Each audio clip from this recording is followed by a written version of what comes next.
RTL Matin. Jean-Michel Apathy, 7h48, vous recevez Hervé Mariton, député de la Drôme, candidat à la présidence de l'UMP. Bonjour Hervé Mariton. Bonjour. Nous connaîtrons probablement aujourd'hui l'origine de l'explosion qui a tué un jeune homme sur le chantier du barrage de Sivens. Que conseilleriez-vous au gouvernement, Hervé Mariton, de poursuivre la construction de ce barrage ou bien de céder à la pression de ceux qui ne le souhaitent pas? D'abord, j'exprime ma sympathie dans la mort d'un homme.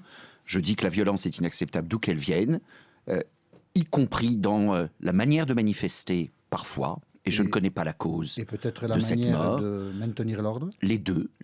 Mais quand l'ordre est mal tenu, il faut critiquer.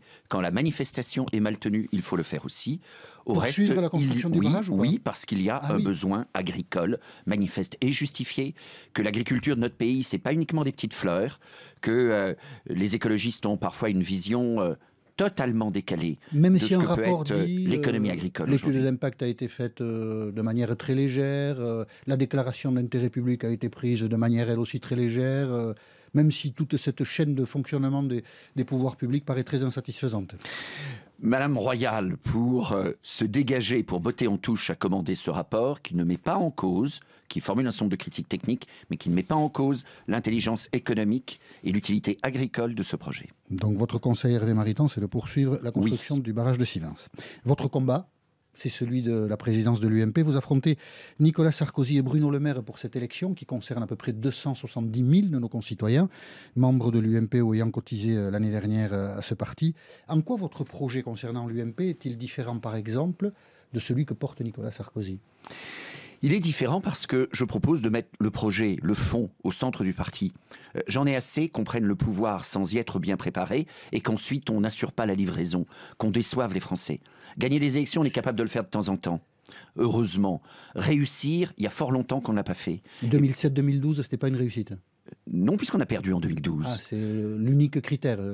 C'est un critère important parce que le peuple est souverain et le peuple est juge des choses. Nicolas Sarkozy a échoué dans son action pendant 5 ans à la tête de l'État. Il a fait un certain nombre de choses utiles et positives, mais le compte n'y était pas. Et accordez-moi le mérite de l'avoir dit avant même 2012. J'ai pas oublié parce que vous étiez quand même partie prenante, vous étiez dans l'équipe gouvernementale à la fin. Non, j'ai été ministre de Jacques Chirac, je n'ai pas été ministre de Nicolas Sarkozy. Ça me donne beaucoup de liberté dans ce débat et cela me permet de dire ce que je pense et je le disais, j'ai beaucoup de constance et beaucoup de cohérence.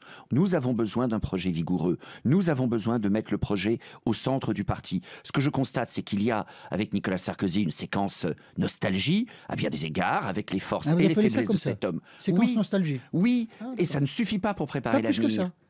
Écoutez, la nostalgie d'un mandat qui a été infiniment meilleur que celui de François Hollande aujourd'hui, mais ça ne suffit pas pour préparer l'avenir. Et il y a un autre candidat dont je regrette que le projet, en réalité, de mon point de vue, soit assez transparent, avec des propositions qui ne sont pas inintéressantes. Est-ce qu'un député peut exercer 2, 3 ou 4 mandats d'affilée? Mais je ne pense pas que le redressement de la France soit sur des enjeux de cette nature. Et donc, si nous voulons effectivement redresser la France, qui est notre objectif, il faut un projet vigoureux.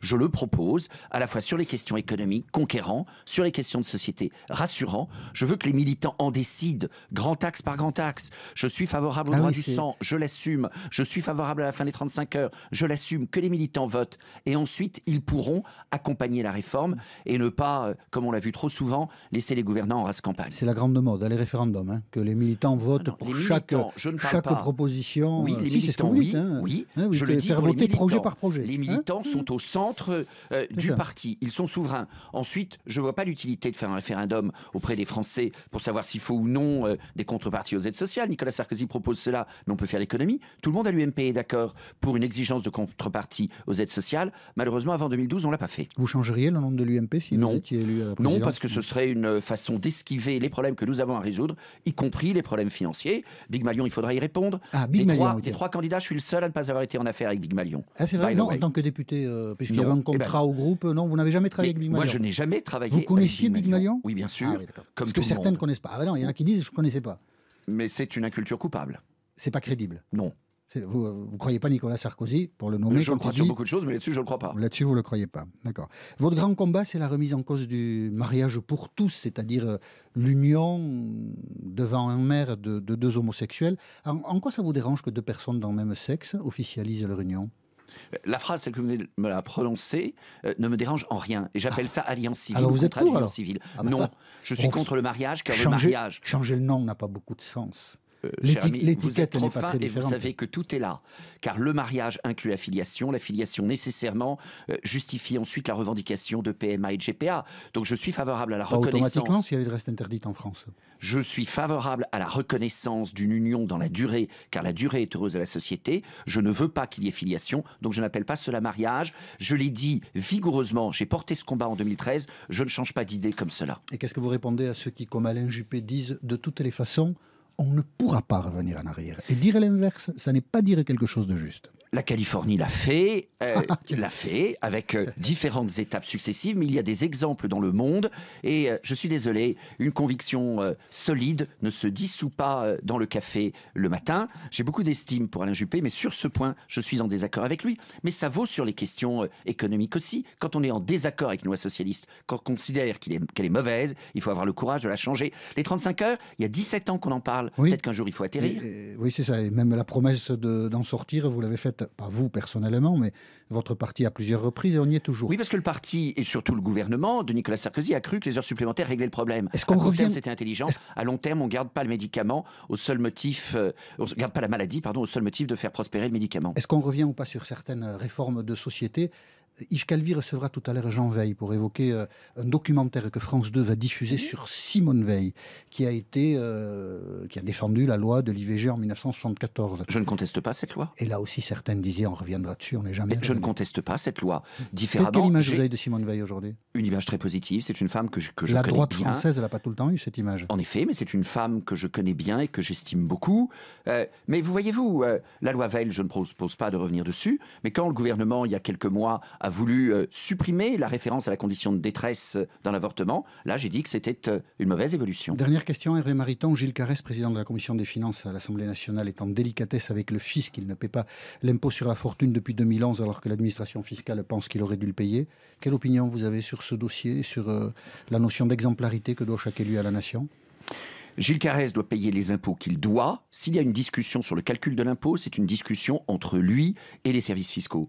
Il faut faire une distinction entre la capacité d'un contribuable, tout contribuable, vous, moi, Gilles Carrès, de faire valoir son droit et ce qui serait par ailleurs une fraude. Je considère que dans le cas de Gilles Carrès, il n'y a pas de fraude. Je ne veux pas être emporté par un comportement politique qui fait de la mousse sur tout.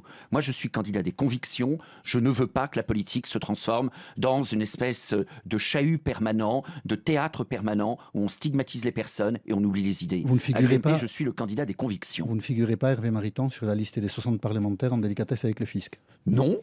Et en même temps, vous, moi, d'autres, pouvons avoir aussi des dialogues avec les services fiscaux. Mais je ne suis pas sur cette liste-là. Rassurez-vous. S'ils sont gentils et polis, on peut parler avec eux. Candidat des convictions, vous l'entendez ? On l'a compris. Vous n'allez pas le répéter, vous l'avez déjà dit 2-3 fois, c'est passé. Hervé Mariton, candidat des convictions. Tiens, je vais le répéter moi aussi, était l'invité d'RTL. Favorable au barrage de Sivins et qui veut garder le nom de l'UMP. Merci à tous les deux. Un entretien à réécouter et à retrouver sur le site rtl.fr.